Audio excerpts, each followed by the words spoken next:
مهمه نه ده چې څوک پاکستانی ده او که پنجابی ده او که نه ایرانی نه مهمه ده کوم ټکی مهمه ده مهمه ده چې ته انتخابات کې او مونږ یې نه کوو. مهمه دا ده چې ته ملي سرود پاک سر خریم ته درېږې او زه ورته ناست یم.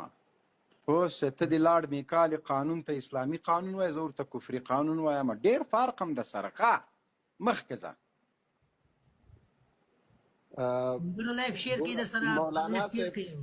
ګوره مولانا صاحب یو چې کوم نه دی ویلی چې دا قانون صحیح قانون ده، د ده پارټۍ چې ده بیله ده، نو هېڅکله دا ته د پاکستان په حکومت باندې نشي ورتپلی.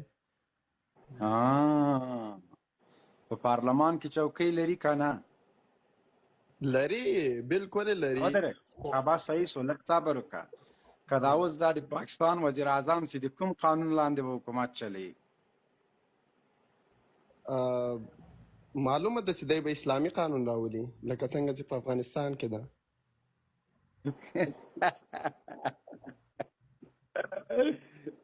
وای خدای دې مرده ټوغکي مرض باندې مړ شي چې حق نه وایه.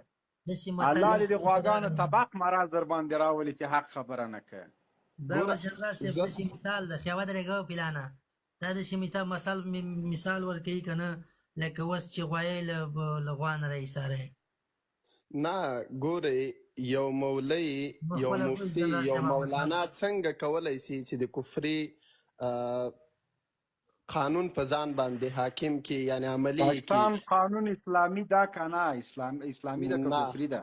نه، اوس فی الحال چې ده د کفر احکام په ځان باندې عملي کوي.